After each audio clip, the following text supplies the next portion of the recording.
यह सारी की सारी चीजें खुद कौन कर रही हो? सरकार कर रही हो।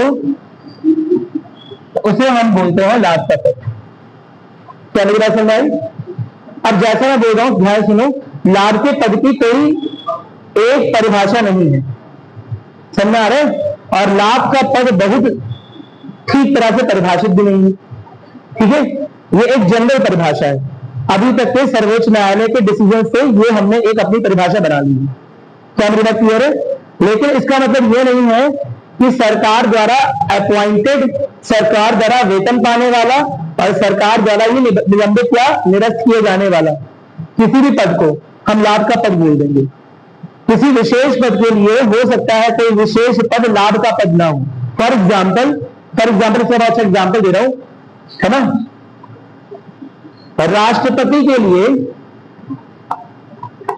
आप राष्ट्रपति बनना चाहते हैं, बेटा सपोज आप राष्ट्रपति के चुनाव में जा रहे हैं, ठीक है? लेकिन पहले से ही आप क्या हैं? उपराष्ट्रपति हैं, या पहले से ही आप क्या हैं? मंत्री हैं, या पहले से ही आप क्या हैं? गवर्नर हैं। क्या मुझे क्लियर है? मंत्री कहां पर? कहीं पर भी, या तो आपके संसद में और या फिर विधानसभा। तो राष्ट्रपति के पद के लिए यह पद लाभ के पद नहीं माने जाते, यानी आप इन पदों पर रहते हुए राष्ट्रपति का चुनाव लड़ सकते हैं, लेकिन जब आप शपथ ग्रहण कर रहे होंगे राष्ट्रपति के पद के लिए, तब उस समय आपको ये पद छोड़ने पड़े। क्या मेरी बात क्लियर है? कोई दिक्कत तो नहीं है ना? समझ गए मेरी बात? मैं दोबारा बोल रहा हूं, ध्यान सुनो।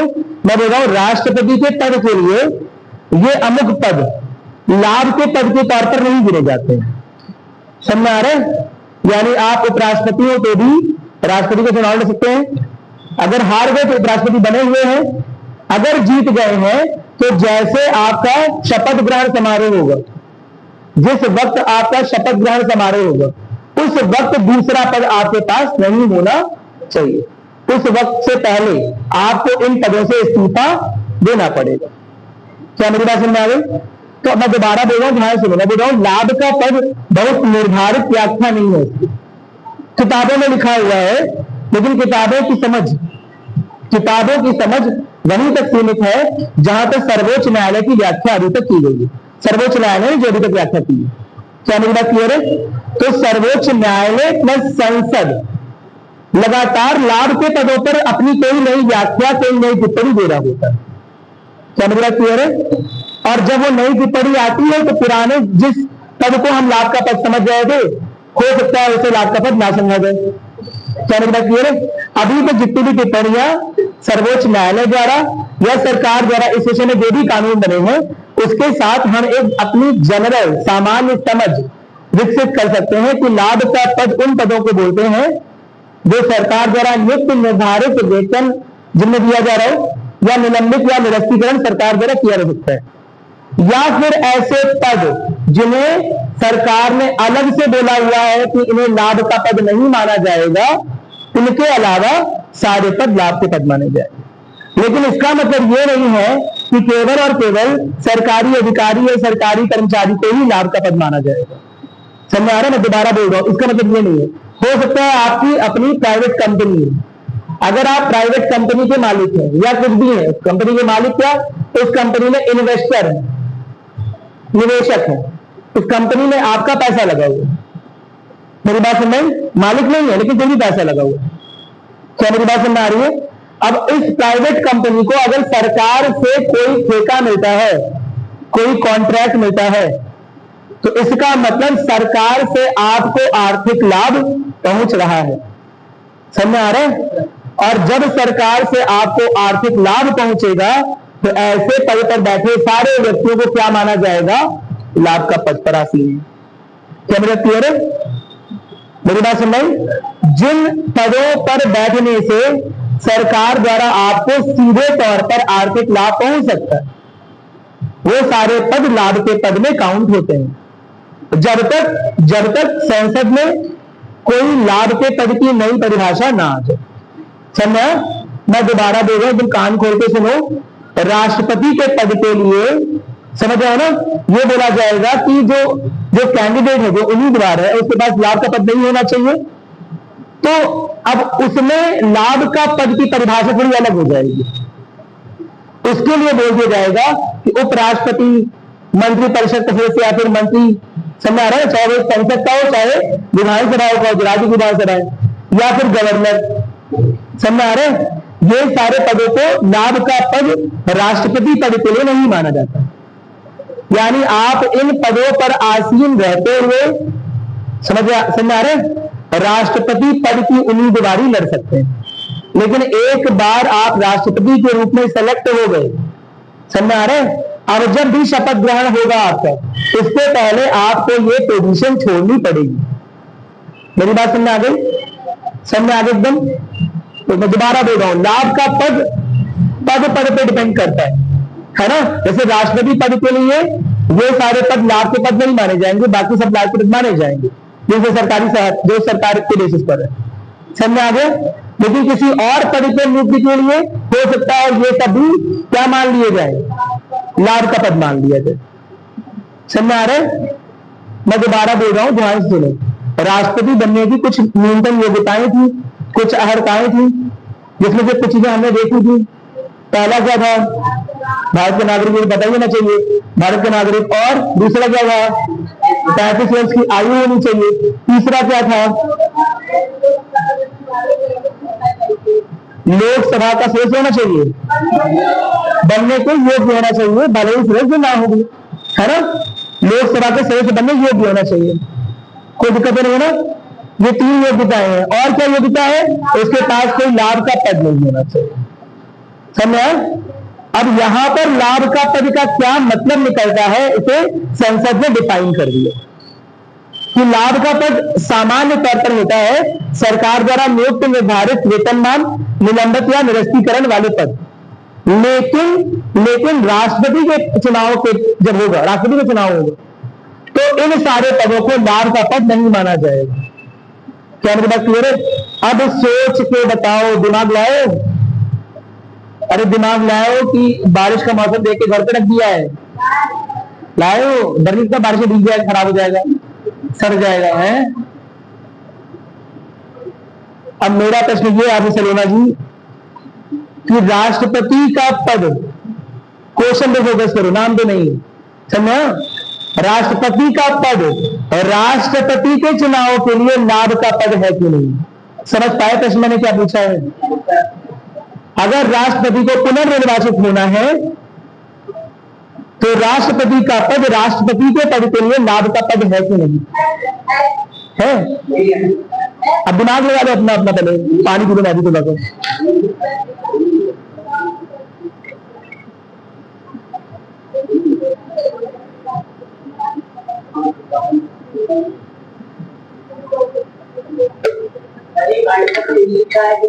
अनुच्छेद नहीं बताओ मुझे, बताओ, जो पूछ रहा हो बताओ। किसने लिखा है लाभ के पद में? और किसी अनुच्छेद में लाभ के पद के बारे में लिखा है? वो बात सही है, हाँ हाँ, वेरी गुड। चलो, लाभ का पद नहीं है। लाभ का पद, अगर राष्ट्रपति का पद लाभ का पद मान लिया जाएगा तो सुनो, तो राष्ट्रपति को अगर दोबारा चुनाव लड़ना है तो उसे क्या देना पड़ेगा? इस्तीफा देना पड़ेगा। समझ गए मेरी बात? तो राष्ट्रपति के पद के लिए राष्ट्रपति का स्वयं पद लाभ का पद नहीं है। समझ पाए? कहीं नोट करोगे, इसे किताबों में नहीं दिया गया, लिखोगे। पहले हम लोग लाभ के पद के बारे में कुछ लिखे कि नहीं लिखे? अभी तक नहीं लिखे हैं। हाँ, तो आपने हिंदी में एक और बार लिखिएगा, लिखिए, ऐसा अच्छा लिखवा दो ना। अच्छा ये बताओ, वो 3 योग्यताएं, कुछ योग्यताएं लिखी कि नहीं लिखी है? हमें लिखवाया था कि यहाँ पढ़ाने चले गए थे, लिखवाए थे ना। तो बस 1 मिनट जाओ, फिर 1 मिनट वेट करो, फिर अच्छे से लिखवा दो। चौथा योग्यता है लाभ का पद वाला, चौथा लिखवा दो ना। तो लिखोगे लाभ का पद नहीं डालोगे, इसमें लिखोगे, देखो सामान्य रूप से लाभ का पद, चौथी योग्यता हम पढ़ रहे हैं पूनम जी, ठीक है। लिखो, सामान्य रूप से अरे ये तो खो गया इसमें। सामान्य रूप से सरकार द्वारा नियुक्त कॉमा निर्धारित कॉमा कॉमा वेतनीय, वेतनीय समझते हैं, इसे वेतन मिल रहा है, इसे वेतनीय, वेतनीय, ठीक है, वेतनीय कॉमा कॉमा एवं जिस पद पर बैठे व्यक्ति को सरकार निलंबित कर सकती है,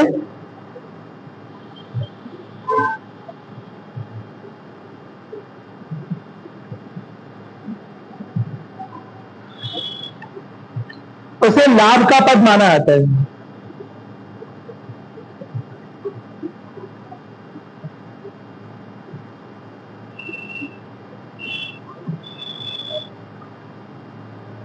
निलंबित और लिखोगे, एक और चीज लिखोगे इसमें, निरस्त, निलंबित या निरस्त।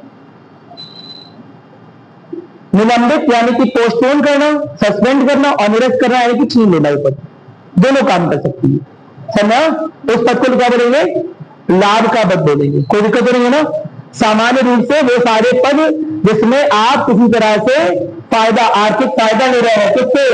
सरकार से, वो सारे पद लाभ के पद है। इसमें दूसरा बोलेंगे तो सामान्यतः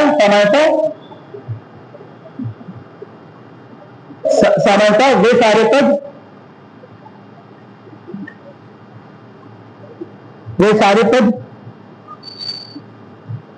जिनमें सरकार की ओर से किसी प्रकार का आर्थिक लाभ मिलता हो, सरकार की ओर से किसी प्रकार का आर्थिक लाभ मिलता हो,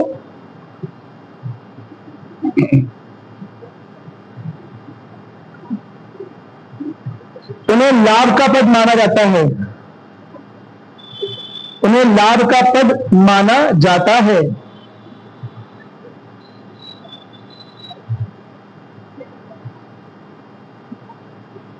लेकिन देखो, लेकिन राष्ट्रपति के पद के लिए, राष्ट्रपति के पद के लिए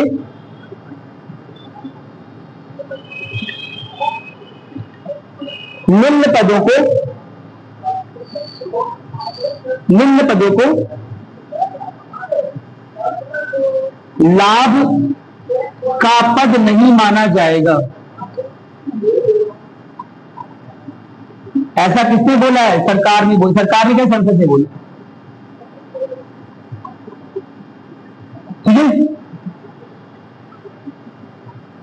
बताओ इसे। राष्ट्रपति के पद के लिए किन पदों को लाभ का पद नहीं माना जाएगा? पहला तो क्या हो गया? पहला तो खुद ही कौन हो गया? राष्ट्रपति। यानी कि अगर पहले से आप राष्ट्रपति हो, समझा, तो बिना इस्तीफा दिए हुए दोबारा से अपना नामांकन कर सकते हो, ताकि अगली बार भी आप क्या बन जाओ? राष्ट्रपति बन जाओ। क्या मेरी बात समझ में आ रही है? इसमें आपको इस्तीफा देने की जरूरत नहीं है। भारत में एक व्यक्ति कितनी बार राष्ट्रपति बन सकता है? कई बार में कितनी बार? 2 बार, 3 बार, 5 बार, कहीं लिखा नहीं है। नहीं, इसी से बात को राष्ट्रपति हो जाएगा। क्या बताओ, क्या पूछ रही है? तो भी हो सकता है, उसमें तो कोई दिक्कत ही नहीं है। लेकिन लाभ के पहले के इस्तीफा दे देगा तो एक मामला गड़बड़ जाएगा। फिर देखो, उस समय उपराष्ट्रपति को राष्ट्रपति बनना पड़ेगा। क्या मेरी बात क्लियर है? मेरी बात सुन रही? लेकिन ऐसी कोई व्यवस्था नहीं है। मतलब आप राष्ट्रपति बने हुए हो तो आपको दोबारा से इस्तीफा देने की जरूरत नहीं है। आप बिना इस्तीफा दिए भी चुनाव लड़ सकते हो। क्या मेरी बात सुनने आ गई? कोई दिक्कत नहीं है ना? ठीक है, मैं क्या बोल सकता? कितनी बार हो सकता है? अरे यार, कितनी बार हो सकता है बताओ? पंखा ऑफ कर दो। किससे पंखा ऑफ होगा?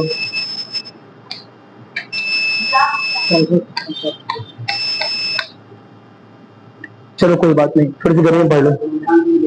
बताओ, अरे ठंड का मौसम है, क्या है इतना परेशान, बताओ। ठंडी आने वाली है ना, बस आने वाली है, बस 2-4 महीने। चलो बताओ।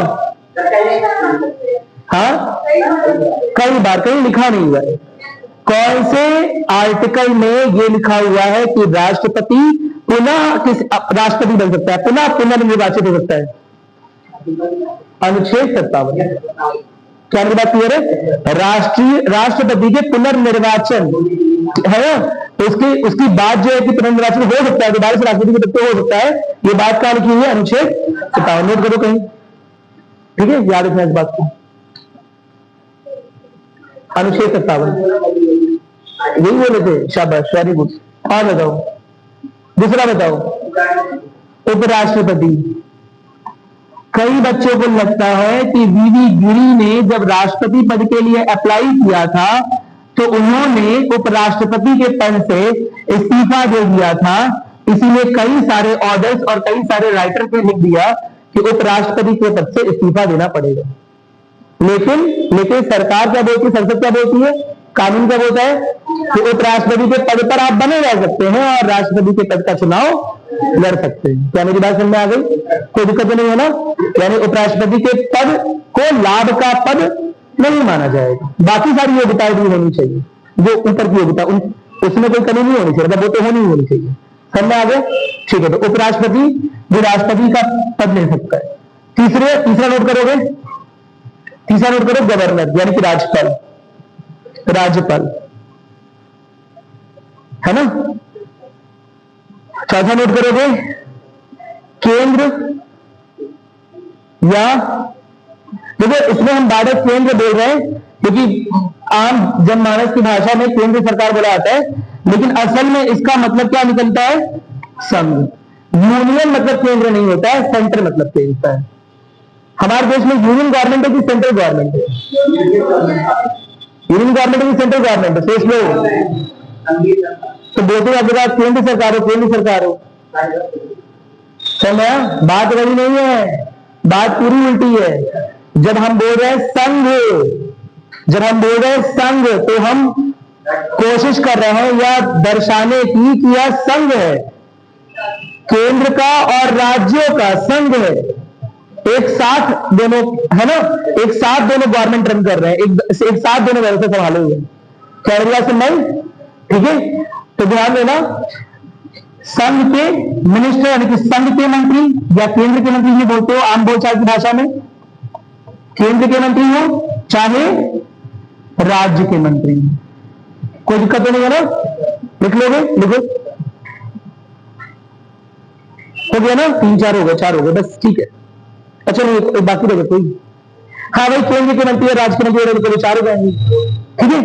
तो इन पदों पर आसीन व्यक्ति को लाभ का पद नहीं माना जाएगा और इसलिए ये चुनाव राष्ट्रपति का लड़ सकते हैं, कोई दिक्कत नहीं है ना? इतना क्लियर हो गया? अगला नोट करोगे, ठीक है। इसके अलावा क्या एमपी समझते हो ना? सांसद, मेंबर ऑफ पार्लियामेंट, या एमएलए यानी कि विधायक, मेंबर ऑफ लेजिस्लेटिव असेंबली, आपके राज्य में विधानसभा का विधायक, समझा? उत्तर प्रदेश में और दिल्ली में जो लोकसभा या राज्यसभा है उनमें एमपी, समझ आ रहा है? क्या ये भी राष्ट्रपति पद का चुनाव लड़ सकते हैं? लड़ सकते हैं। मेरी बात समझ? बस इनके लिए भी शर्त यही है कि जैसे ये राष्ट्रपति पद पर पहुंचेंगे, उसके शपथ ग्रहण से पहले अपने पद से इस्तीफा दे देंगे। और इनके लिए एक और बात है कि अगर आप एमपी हैं या एमएलए हैं, अगर आप राष्ट्रपति के चुनाव में उम्मीदवार के रूप में खड़े हैं और अगर आप राष्ट्रपति बन गए, तो ऑटोमेटिकली मान लिया जाएगा कि अब से आप एमपी नहीं है, एमएलए नहीं है। आपको इस्तीफा देने की जरूरत भी नहीं है, इस्तीफा तो फॉर्मेलिटी के रूप में आप चाहे दे सकते हैं। अगर आप इस्तीफा नहीं भी देते हैं तो मान लिया जाएगा कि आपने अपने पद को छोड़ दिया। क्या मेरी बात समझ में आ गई? कोई दिक्कत नहीं है ना? समझ में आ गया? संसद के सदस्य और विधानसभा के सदस्य भी राष्ट्रपति चुनाव में आवेदन कर सकते हैं, चुनाव में भागीदारी कर सकते हैं, जीत भी सकते हैं और जीतने के बाद वो चाहे जो इस्तीफा दे रहे ये एक्सपेक्ट किया था, अगर इस्तीफा नहीं भी देते हैं तो मान लिया जाएगा कि उनका इस्तीफा ऑटोमेटिकली हो गया। मेरी बात में लिख इस बात को। देखो साथी, देखो साथी, देखो साथी, यदि यदि संसद का कोई सदस्य, अरे सुनो, संसद के सदस्य में राष्ट्रपति आते हैं? हाँ कितना? संसद का सदस्य राष्ट्रपति की संसद का अंग या दोनों है? दोनों है, अंग है तो सदस्य भी होगा नहीं? हाँ क्या है? केवल अंग है ना? शाबाश, वेरी गुड। केवल संसद का अंग राष्ट्रपति, सदस्य नहीं है। समझा? संसद का सदस्य वो माना जाएगा करुणा जी जो आपस में डिस्कशन कर सके। बात सुनना आ रहा है? कोई बात नहीं, सुनो मेरी बात, मैं क्या बोल रहा हूं, जो आपस में डिस्कशन कर सके, यानी कि जब कानून आ रहा है, जब कुछ विधेयक आ रहा है, तो जो डिस्कशन कर रहे हैं ना लोग, वो संसद के सदस्य। वहां राष्ट्रपति बोलेगा क्या? अरे नहीं ये कानून ऐसे नहीं लाएगा, हम इसकी भर्त्सना कर रहे हैं, ऐसा राष्ट्रपति बोलेगा? नहीं बोलेगा। क्या राष्ट्रपति का कानून बनने में कोई हाथ होता है? हाँ होता है। क्या राष्ट्रपति का हाथ केवल इतना है कि वो हस्ताक्षर कर रहा है? मैं दोबारा बोल रहा हूं, ध्यान से सुनो। मैंने कल बताया था कि आपने शिक्षा मंत्री का इस्तीफा क्यों लिया, क्योंकि ये पावर, कानून को बनाने की पावर है तो संसद की। मेरी बात सुनाई? लेकिन जो ड्राफ्ट बना था कानून का, जो प्रस्ताव आया था, ये एक तरह की कैसी शक्ति है? कार्यपालिक शक्ति। बताया था ना, प्रस्ताव पेश करना कार्यपालिक शक्ति है, प्रस्ताव पर डिस्कशन करना विधायिका की शक्ति है। ये समझाया था ना। अब डिफेंस मिनिस्टर, वित्त मंत्री, गृह मंत्री, ये सबके पास ये शक्तियां कौन दे रहा है? राष्ट्रपति। राष्ट्रपति वह संघ की कार्यपालिक शक्तियों का अंतिम स्रोत है, ultimate source of executive power of union. समझ आ रहा है? संघ की कार्यपालिक शक्तियों का अंतिम स्रोत। संघ में जो भी काम कर रहा है, आईएएस आया पकड़ के ले गया, समझ, हथकड़ी लगा दिया आपको, पढ़ाई नहीं कर रहे थे, बदमाशी कर रहे थे, वहां पर बहुत पानी पीने के लिए उठते हो तुम लोग, समझा, क्लास नहीं कर रहे हो, समझा, मजाक कर रहा हूं। तो अब इस वजह से ये पावर उसके पास कैसे आई? राष्ट्रपति ने भी है, हर जगह राष्ट्रपति ऐसे नहीं दे सकता। समझा? इनकम टैक्स कमिश्नर आया, आपसे बहुत पैसे ले लिए, बोल रहा है कि बहुत ज्यादा पैसा आ गया आपके पास, है ना, छापा पड़ेगा, आप बेवकूफ बना रहे हो दुनिया को। समझा? मेरी बात समझ? तो अब ये इनकम टैक्स कमिश्नर किसके बिहाफ पे काम कर रहा है? किसके लिए काम कर रहा है? किसके कहने पर इस तरह से काम कर रहा है? राष्ट्रपति के। तो जितना भी एग्जीक्यूशन हो रहा है, जितना भी आईएएस, पीसीएस कमिश्नर, जितने भी आयुक्त, नगर आयुक्त, प्रोजेक्ट डायरेक्टर, जितने भी हम सब लोग जो काम कर रहे हैं, जो क्रियान्वयन कर रहे हैं, मेरी बात सुन रहे हैं, ये सारा का सारा इसकी शक्ति कहां से आ रही है? राष्ट्रपति। इस शक्ति का अंतिम उद्गम स्थल कहां है? राष्ट्रपति। समझ में आ गया? क्या मेरी बात क्लियर है? तो संघ की कार्यपालिक शक्ति का अंतिम उद्गम स्थल राष्ट्रपति। समझ आ गया? कोई दिक्कत नहीं है ना। कमिश्नर चाहे टैक्स वसूल रहा हो, चाहे आईएएस आपको अंदर कर रहा हो, चाहे किसी तरह की योजना लागू कर रहा हो, समझा, ये सारी चीजें राष्ट्रपति के कहने पर हो रही है। एक कहने पर तो डायरेक्टली नहीं, तुम समझदार हो, है ना, क्योंकि राष्ट्रपति ने उन्हें ये करने की अथॉरिटी दी है, समझा, यह पावर राष्ट्रपति ने उनके साथ शेयर की है, इसलिए वो ऐसा कर पा रहे हैं। बहुत सिंपल सी बात। तो जो भी एग्जीक्यूटिव पावर है, जो भी संघ की कार्यपालिक वाली शक्ति है, जो भी क्रियान्वयन की शक्तियां हैं, उन शक्तियों का अंतिम स्रोत, जो भी आदमी लगा है उसे क्रियान्वित करने में, कोऑर्डिनेटर लगा है क्रियान्वित करने में, उसकी शक्ति अंतिम स्रोत कौन है? राष्ट्रपति। क्या मेरी बात क्लियर है? क्या मेरी बात समझ आ गई? जो भी योजनाओं के क्रियान्वयन में लोग जुड़े हुए हैं, उनके शक्ति का अंतिम स्रोत राष्ट्रपति। एकदम क्लियर हो गया? कोई दिक्कत नहीं है ना? ठीक है। तो अब जैसे कोई जब ड्राफ्ट बिल आ रहा है, जब डिफेंस मिनिस्टर से ला रहा है, प्रस्ताव ला रहा है, गृह मंत्री ला रहा है, वित्त मंत्री ने बजट पेश किया, किसके कहने पे पेश किया? असल में कहने पे तो प्रधानमंत्री और अपनी पार्टी के लोग, लेकिन यह माना जाता है कि यह बिल राष्ट्रपति के कहने पर आया। क्या मेरी बात क्लियर है? कोई दिक्कत नहीं है? और केवल यही नहीं, धन विधेयक, शायद अपने कुछ लोगों ने पढ़ा होगा धन विधेयक के बारे में, कुछ लोग अभी आगे बढ़ेंगे। धन विधेयक, राष्ट्रपति के कहने पर ही आता है। ये माना जाता है कि राष्ट्रपति की मंजूरी है, इसमें तभी इसे पेश किया गया है। इसके अलावा अनुच्छेद 2-3 आपने पढ़ लिया होगा। संविधान में अगर कोई बदलाव किए जा रहे हैं जो कि अनुच्छेद 2 और अनुच्छेद 3 या अनुच्छेद 4 से संबंधित है, यानी कि भारत के राज्य के नक्शे के संबंधित है, समझ रहे, भारत राज्य के आंतरिक नक्शे से संबंधित है, तो वो सारे अप्रूवल, वो सारे दिशा निर्देश असल में माने जाएंगे कि राष्ट्रपति ने दिए। क्या मेरी बात समझ में आ गई? कोई दिक्कत तो नहीं है ना? एकदम क्लियर हो गया? एकदम पक्का? चलो ठीक है, हम ऐसे लिखते हैं। हमने क्या लिखा? आधे लिख गए तुम लोग, अब तो हिंदी चाह चुकी है ना? क्या लिखा है तुम लोगों ने? यदि संसद का कोई सदस्य, साथ ही यदि संसद का कोई सदस्य राष्ट्रपति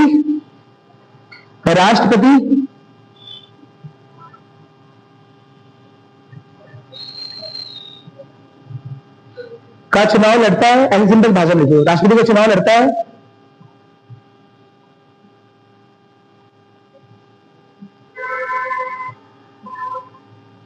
तो जीतने पर राष्ट्रपति पद की शपथ ग्रहण से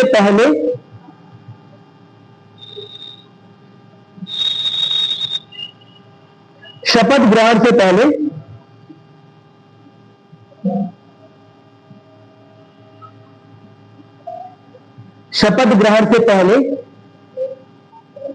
क्या उसे अपना पद छोड़ना पड़ेगा या उसे अपने पद से इस्तीफा देना पड़ेगा। सांसद लिखा है, विधायक लिखा है? सांसद लिखा है, विधायक भी लिख लेगा अपने आप से। सदस्य लिखा है तो विधानसभा का भी सदस्य लिख ली, है ना? यही बात, कोई दिक्कत नहीं है ना? चाहे सांसद हो चाहे विधायक हो, राष्ट्रपति बन सकता है, बिल्कुल बन सकता है। राष्ट्रपति का चुनाव लड़ सकता है, बिल्कुल लड़ सकता है। क्या राष्ट्रपति का चुनाव लड़ने के लिए उसके पद को लाभ का पद माना जाएगा? लेकिन लाभ के पद में तो ये चीज लिखी हुई है कि ये नहीं मानी जाएंगी, इसमें तो एमपी एमएलए की बात ही नहीं हुई है। जब एमपी की बात हो रही थी तो फिर एमपी एमएलए की बात क्यों नहीं कर लिए? मंत्री की बात की है ना, सांसद की बात थोड़ी ना की है। जब हमने लाभ के पद की परिभाषा बताई है ना, और बोला कि उसमें ये पद इंक्लूड नहीं होंगे, तो क्यों नहीं सांसद और विधायकों के पदों को भी इसी परिभाषा में मान लिया, है ना, ताकि ऑटोमेटिकली काम हो जाता। मैंने तुम्हें सांसद विधायक इसमें लिखवाया नहीं, क्यों? थोड़ा सही है, लेकिन मंत्री, संघ के मंत्री, सांसद और समझ रहे हो ना, या राज्य के मंत्री भी हो सकते हैं। सांसद इसका कारण अलग है। सांसद और विधायक, देखो, सांसद और विधायक क्या सरकार के द्वारा चुने गए हैं? किसके द्वारा चुने गए हैं? तुम किसी और पार्टी के होकर सांसद बन सकते हो, किसी भी अन्य पार्टी के होकर सांसद बन सकते हो ना, बन सकते हो। हो सकता है तुम मंत्री ना बनो, सरकार तुम्हें ना चुने, सकता भगवत सरकार आई है उससे तुम्हारा अपोजिशन है कुछ। क्या मेरी बात क्लियर है? अरे बोलो, ठीक है। तो ये तो बहुत संभावना है अच्छी खासी। यहां पर जो चुनाव हो रहा है, देखो, राष्ट्रपति है, उपराष्ट्रपति है, संघ के मंत्री, राज्य मंत्री है, एक तरह से इसमें इनके अपॉइंटमेंट में सरकार का रोल है। लेकिन जब तुम सांसद या विधायक बनते हो तो सरकार का कोई रोल होता है? क्या तुम सरकार द्वारा निर्वाचित हो? नहीं हो ना। मेरी बात सुनना है, तुम लोगों द्वारा निर्वाचित हो। लोगों की बातें कहने के लिए लोगों ने अपनी विधानसभा लखनऊ में भेजा विधायक को, बस्ती के विधायक को। लोग अपनी बात को दिल्ली तक पहुंचा पाए, इसलिए उन्होंने बस्ती के लोगों ने एक सांसद का चुनाव किया है। समय ताकि केंद्र स्तर पर जो योजनाएं बन रही हो उसमें बस्ती के लोगों की भागीदारी मानी जाए। क्या मेरी बात क्लियर है? कोई दिक्कत नहीं है ना? तो लोगों ने इन लोगों को चुन के भेजा है, तो सरकार द्वारा चयनित लोग नहीं माने जाएंगे, और इसीलिए अलग से उनके बारे में लिखा नहीं हुआ है कि लाभ के पद पे आसीन रहे या ना रहे। समझ आ रहा है? मेरी बात सुनो, लाभ के पद वाली बात तो ये लिखी हुई है कि ये सारे पद लाभ के पद दिखते जरूर है, लेकिन इस केस में लाभ के पद नहीं माने जाएंगे। एमपी एमएलए के लिए ये बात नहीं लिखी हुई है। क्यों लिखी हुई है? क्योंकि इन्हें लाभ का पद माना ही नहीं जाएगा, क्योंकि ये लोगों द्वारा निर्वाचित। क्या मेरी बात समझ में आ गई? एकदम क्लियर हो गया? नहीं क्लियर हो गया? हो गया? नोट किया कहीं राज्य के विधायक वाली बात भी नोट की? केवल पंखा चल रहा है, तुम लोग कुछ नोट नहीं कर रहे हो। हाँ, राज्य के विधायक वाली बात नोट की कि नहीं नोट की? तुम लोग पूरा तुम आराम से गर्मी में एसी का मजा ले रहे हो। चलो बताओ, इतना क्लियर हो गया? ये राज्य वाली बात लिखी है हम लोग, क्या लिखा तुम लोगों ने? लिख लिया ना? जैसे संसद के सदस्य वैसे विधानसभा के सदस्य भी। संसद सदस्य यानी कि सांसद, विधानसभा के सदस्य यानी कि विधायक, दोनों के राष्ट्रपति पद के लिए जा सकते हैं, जा सकते हैं। उन्हें इस्तीफा दे देना चाहिए। अच्छा, अगर इस्तीफा ना दे तो ऑटोमेटिकली क्या मान लिया जाएगा? इस्तीफा दे दिया। तो इस बात को लिखा है, नहीं लिखा है? तो इस बात को लिखो, लिखो, यदि सांसद या विधायक, यदि सांसद या विधायक राष्ट्रपति के रूप में चुन लिए जाते हैं, राष्ट्रपति के रूप में चुन लिए जाते हैं, तो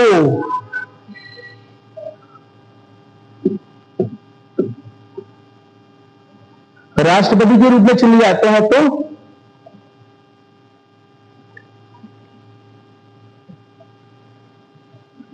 स्वतः ही उनका इस्तीफा मान लिया जाएगा। स्वतः ही उनका इस्तीफा मान लिया जाएगा। बात समझ गया ना तुम लोग? स्वतः, ऑटोमेटिक, समझ आ रहे? देख रहे हो ऐसा ना, अगर लाइट आ जाए हम लोग घर में बैठे रह जाए। क्या पता कैसे करता है लाइट आ गई? पूरा ध्यान इस पर रखना, पढ़ाई वढ़ाई थोड़ा सा कोई बात नहीं, दोबारा कवर करवा देंगे, ठीक है? हाँ, पूरा ध्यान रखना। सुनो मेरी बात, मैं क्या बोल रहा हूँ, इतना क्लियर हो गया? देखो अब कार्यकाल, थर्ड लिखो कार्यकाल, तीसरा कार्यकाल, ये हो चुका ना? अच्छा, एक और बात है, कुछ शर्तें, कुछ योग्यताएं नहीं है। फॉर एग्जाम्पल अभी इनके बारे में आगे भी पढ़ेंगे, लेकिन अभी भी समझ लो कि राष्ट्रपति के पद पे अगर उम्मीदवारी के लिए कोई जा रहा है तो उसके पास न्यूनतम 50 क्या होने चाहिए? प्रस्तावक,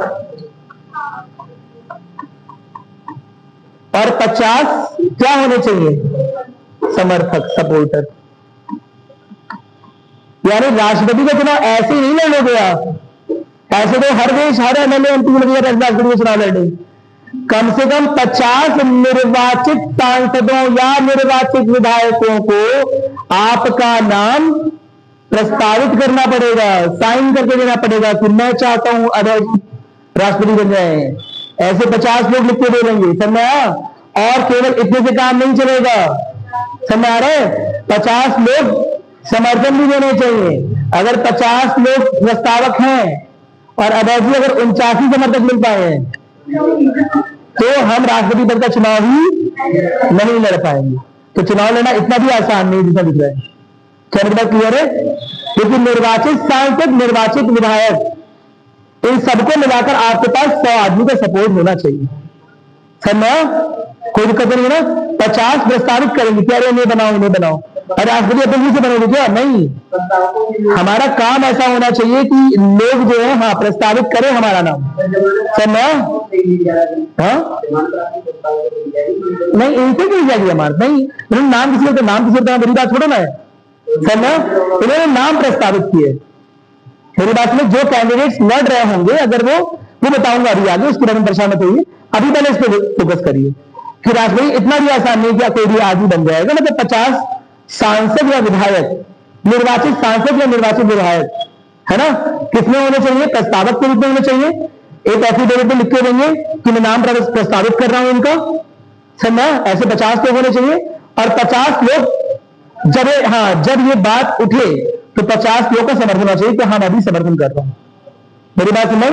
तो कुल 100 लोगों का समर्थन प्राप्त होना चाहिए। एक तरह से किसी को भी हो सकता है, पक्ष इसमें बात ही नहीं है। सुना?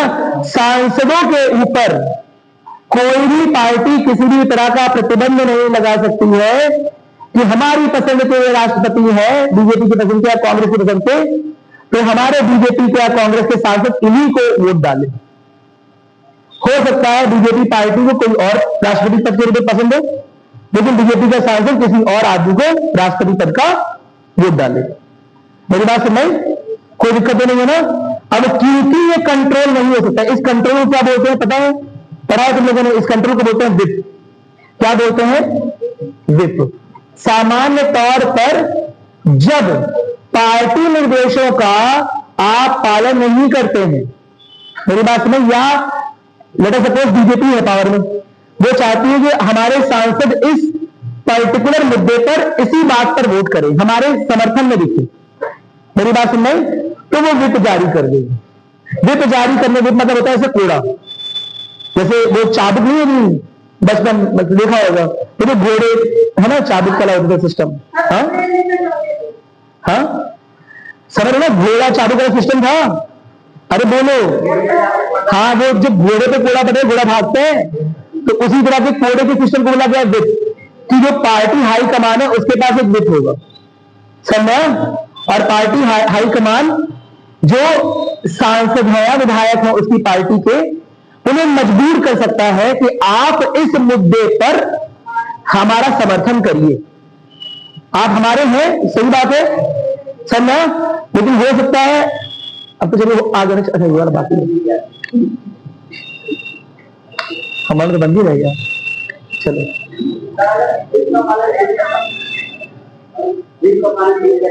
विप का पालन नहीं करेंगे तो पार्टी आपको निकाल देगी, पार्टी आपको निकाल देगी, आपके खिलाफ एंटी डिफेक्शन भी आ सकता है ना, दल बदलू कानून सुना होगा आप लोगों ने। अभी हम इतने डीप में नहीं जा रहे हैं, अभी हम बेसिक राष्ट्रपति का पढ़ रहे हैं, पहले हम बेसिक राष्ट्रपति का पहले पढ़ रहे हैं, इसके बाद हम डीप में जाएंगे। कितना क्लियर हो गया? सामान्य तौर पर अगर आप पार्टी निर्देशों का पालन नहीं करेंगे तो समझ रहे ना, पार्टी हाईकमान विप जारी कर देगा, नहीं मानना पड़ेगा हमारी बात, है ना? अगर हमारी बात नहीं मानोगे तो फिर हमारी पार्टी से इस्तीफा दे दो, हमारी पार्टी छोड़ो। क्या मेरी बात क्लियर है? मेरी बात सुनो। लेकिन राष्ट्रपति के चुनाव के मामले में कोई भी पार्टी अपने पसंदीदा कैंडिडेट को लाने के लिए सांसदों या विधायकों पर दबाव नहीं बना सकती, क्योंकि उसके पास विप नाम का यंत्र नहीं होता है उस चुनाव के मामले में। क्या मेरी बात क्लियर है? समझ में आ रहा है? नहीं समझ बात? भाई बीजेपी पार्टी को लग रहा है कि नीट वाला बिल सपोज कोई नया आ रहा है ना, उसे लग रहा है कि उसमें सांसदों सपोर्ट मिले कि ना मिले लोकसभा में या राज्यसभा में, तो वो अपनी पार्टी के लिए विप जारी कर देगी कि आप क्या करोगे, आप हमारी पार्टी के हो ना, अब हम जो बिल ला रहे हैं हमारे समर्थन में वोट दोगे, इसके खिलाफ नहीं जा सकते। अगर खिलाफ जाओगे तो हम आपको पार्टी से निष्कासित कर देंगे। क्या मेरी बात क्लियर है? नहीं जारी कर सकते। हाँ, क्या जारी करेंगे? वही तो बता रहा हूं, नहीं जारी कर सकते, तो बता रहा हूं। ये किसी भी भाई राष्ट्रपति के चुनाव में अगर पार्टी विप जारी करने लगेगी तो वो चुनाव ऐसा माना जाएगा सांसदों के स्वतंत्र, समझ रहे हो ना? वही सांसद, जैसे हमारे पास फंडामेंटल राइट्स, हमारे अधिकार, वही सांसदों के पास भी स्वतंत्र अधिकार है, विधायकों के पास भी स्वतंत्र अधिकार है, तो वो मान लिया जाएगा कि सांसदों और विधायकों के स्वतंत्र अधिकारों का हरण कर लिया पार्टी। मेरी बात सुन रही? इसीलिए विप जारी नहीं कर सकता। मेरी बात सुन रही? कोई दिक्कत नहीं है ना? इतना क्लियर है? ऐसा लिखा हुआ है, विप जारी नहीं कर सकता। ठीक है, अब आंतरिक रूप से क्या हो रहा है क्या नहीं हो रहा है, हमें पॉलिटिकल साइंस पढ़नी है, हमें पॉलिटिक्स नहीं करनी। अगर आप पॉलिटिक्स करोगे तो आप पॉलिटिकल साइंस पढ़कर फेल हो जाओगे। पॉलिटिक्स अलग चीज है, पॉलिटिकल साइंस अलग चीज है, समझ? मेरी बात सुन रहे? हमारे देश में लोकतंत्र है, गणतंत्र है, पंच निर्देश, सब लिखा हुआ है, बात सुन रही? लेकिन पॉलिटिक्स में कुछ और ही चल रहा है, बात सुन आ रही है? तो पॉलिटिक्स और पॉलिटिकल साइंस अलग अलग चीज है, समझ आ रहे हैं? चलो कमिंग बैक, देखो इतना क्लियर हो गया? बात पूरी हमने लिखी कि नहीं लिखी? ये खाली करने वाली बात लिखी, सता वाली, बस आप लिखोगे कार्यकाल। हम मानेंगे बहुत बात करते हैं, लिखो कार्यकाल, बात नहीं करो एकदम। छोटे बच्चों की क्लास बना ली, एकदम एकदम बड़े हो गए, बुजुर्ग हो रहे। हाँ,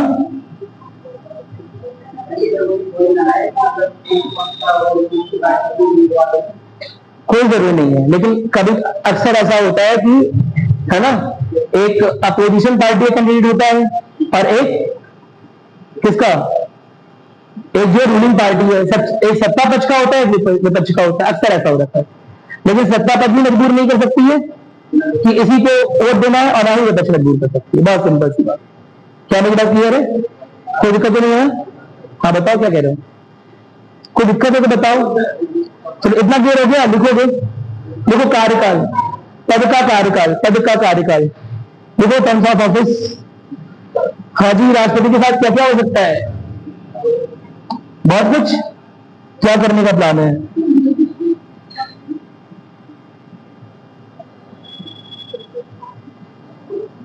अरे ये राष्ट्रपति का क्या कार्यकाल कितने वर्षों का होता है? 5 वर्षों का होता है। किस दिन से? जिस दिन से शपथ ग्रहण हो गई है, जिस दिन से ऑफिस में एंटर हो गया है, जिस दिन से उस पद पर नियुक्त हो गया है। हो सकता है जिस दिन रिजल्ट आया हो वो डेट अलग हो, और जिस दिन शपथ ग्रहण हो रही है वो डेट अलग हो। मेरी बात सुन रही? कोई दिक्कत नहीं है ना भाई? आपको डाउट है आप मुझसे पूछो, आपस में बात नहीं करो, एक दूसरे का सहारा मत लो। देखो सर मैं क्या बोल रहा हूं, पद पर जिस दिन नियुक्त हो गया समय, उसी दिन से एग्जैक्टली 5 साल काउंट होगा, उसी समय से एग्जैक्टली 5 साल काउंट होगा। जिस दिन जीत रहा है, जिस दिन उम्मीदवारी भर रहा है, जिस दिन रिजल्ट घोषणा कर रहा है, जिस दिन चुनाव हो रहा है, उससे कोई मतलब नहीं है। जिस दिन वो ऑफिस में एंटर कर गया, जिस दिन पद का कार्यभार संभाल लिया। पद का कार्यभार किस दिन माना जाएगा? जब वो शपथ ले। मेरी बात सुनाई? जब वो शपथ ग्रहण लेगा उसके बाद पद का कार्यभार उसके बाद हो जाएगा, उसी दिन से एग्जैक्ट 5 साल के अंदर ही, है ना? यानी कि 5 साल के आगे नहीं आ सकता।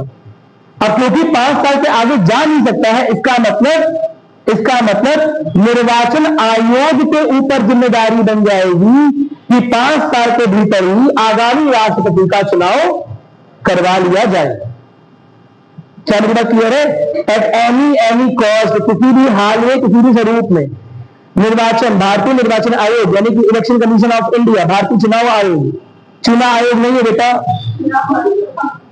समझ रहे हो ना? हाँ, केचुआ बोलते हैं ना, केंद्रीय चुनाव आयोग। तो भारतीय चुनाव आयोग, ठीक है, उनके ऊपर जिम्मेदारी है क्या करवाने की? चुनाव करवाने की, है ना? निष्पक्ष चुनाव करवाने की। यहां पर उनके ऊपर क्या जिम्मेदारी है ये वाला बताओ पहले। कहां से आते तुम लोग? यहां पर तुम लोग शहर खरीद जाते हो क्या? नहीं बजे मैं अपनी क्लास पढ़ने वाली क्या 1 बजे? हाँ देखता हूँ। अच्छा बताओ इधर पहले क्या? अच्छा एक बात अपने कान में हमेशा कहीं टैटू करवा लो चीजें। और राष्ट्रपति का पद कभी नहीं खाली होगा। सम्मान क्यों नहीं खाली होगा? प्रधानमंत्री पद खाली सकता है। त्रिशंकु व्यवस्था होती है, त्रिशंकु गवर्नमेंट, त्रिशंकु संसद होती है, जिसमें अभी प्रधानमंत्री चुना नहीं गया है, उस समय प्रधानमंत्री का पद खाली हो सकता है। डीएम, सीएम, आरएम कोई भी खाली हो सकता है। उपराष्ट्रपति का पद खाली हो सकता है, सीबीआई का पद खाली हो सकता है, सबका किसी न किसी का पद खाली हो सकता है, लेकिन राष्ट्रपति का पद कभी खाली हो सकता है किसी भी हाल में। क्या रीजन है?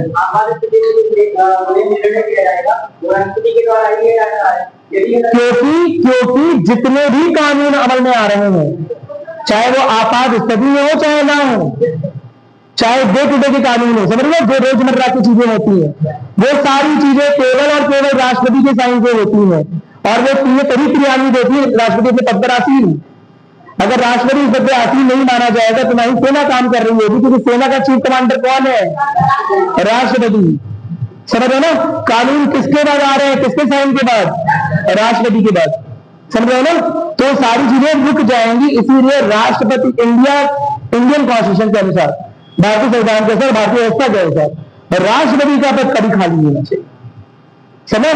जिस पल एक उठे दूसरा उस पे तुरंत धक्के से बैठ जाए, वेट ना करे, गिरा दे, ढकेल दे, कुछ भी करे, 1 सेकंड के लिए राष्ट्रपति का पद क्या नहीं होना चाहिए? खाली नहीं होना चाहिए। और इसी वजह से इसका कार्यकाल पूरा होने के पहले ही केंद्रीय चुनाव आयोग के ऊपर उत्तरदायित्व होता है कि पहले वाले गए नहीं, इनका ले आओ। समझ आ रहा है? अरे बोलो, मेरी बात सुनना आ रही है? पहले वाले के जाने के पहले, है ना, दूसरे वाले का चुनाव संपन्न हो जाना चाहिए। क्या मेरी बात ये? अब बाई चांस, अब सुन लो मेरी बात, ये ऐसा हमेशा किसी न किसी हाल में कराना ही है, लेकिन अगर बाई चांस देश में आपात स्थिति हो जाए, अरे ये अभी आगे पढ़ा रहे तो क्वेश्चन कहां से आ गया? जब इसे पढ़ा लूंगा ये टॉपिक तब तो क्वेश्चन आएगा। अभी और सुनो मेरी बात, अभी पहले टॉपिक कंप्लीट हो, वरना क्वेश्चन तो बनेगा ही सर। टॉपिक कंप्लीट हो जाएंगे, सबके क्वेश्चन सॉल्व हो जाएंगे 90%। समय और बाकी पार्टिसिपेंट जिनके लिए यहाँ पर रुकिएगा, या मैसेज ऐसे कर सकते हो, या फिर पहले दे सकते हो, बाद में दे सकते हो, कुछ भी कर लो। लेकिन पहले सुनो क्या बोल रहा हूँ, पहले क्या बोल रहा हूँ कि ये 5 साल लेटर सपोज कुछ हो रहा है, हमने डिसाइड किया कि एक दिन चुनाव होगा, लेकिन उसी दिन न्यूक्लियर अटैक हो गया, उस दिन चुनाव नहीं हो पाया बाई चांस, उसमें से पाकिस्तान झगड़ा हो गया हमारा, है ना, अटैक हो गया। अब इलेक्शन कमीशन हाथ खड़े कर दिया कि भैया इतने इस स्थिति में हम चुनाव नहीं करा पाएंगे। मेरी बात सुनाई, कोई दिक्कत नहीं है ना। अगर केंद्रीय चुनाव आयोग ने अपने हाथ खड़े कर दिए हैं समझा, तो ये व्यक्ति अपने पद को आगे कंटिन्यू कर सकता है, क्योंकि मूल चीज क्या है, राष्ट्रपति का पद खाली ना हो एट एनी कॉस्ट, किसी भी कीमत पे। मूल चीज ये समझा, यानी कि केंद्रीय चुनाव आयोग पर एकदम दबाव रहेगा कि किसी भी तरह से 5 साल के भीतर हम चुनाव करवा लें। क्या मेरी बात क्लियर है? मेरी बात सुनाई। अब बताओ, इन 5 साल के बीच में क्या राष्ट्रपति की तबीयत खराब हो सकती है? क्या यमराज की कॉल ऐसा बोल रहा था, मुझे बताओ।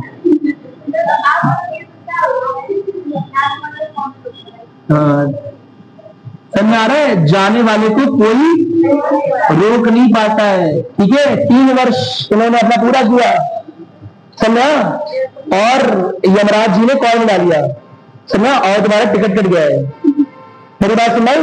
और चुनाव आयोग को तो मौका लगा ही नहीं, यमराज को चुनाव आयोग बोलेंगे भैया एक फिट कर लो एक आदमी, है ना, हम लेने जा रहे हैं, समझ आ रहे, हम भ्रमण पे निकले भैंसा लेकर। तो बताओ, और सोच कर बताओ कि ये तब तो खाली हो जाएगा 3 वर्ष बाद, अगर रात में हार्ट अटैक आ गया राष्ट्रपति को, तो अब क्या होगा? एक राष्ट्रपति तुरंत राष्ट्रपति बन जाएगा। क्या ऐसा हो सकता है कि दोनों लोग एक ही प्लेन में सवार हो या एक ही भैंसे पे सवार हो यमराज के भैंसे पर? हो सकता है। तो फिर अब कौन आगे राष्ट्रपति बन जाएगा?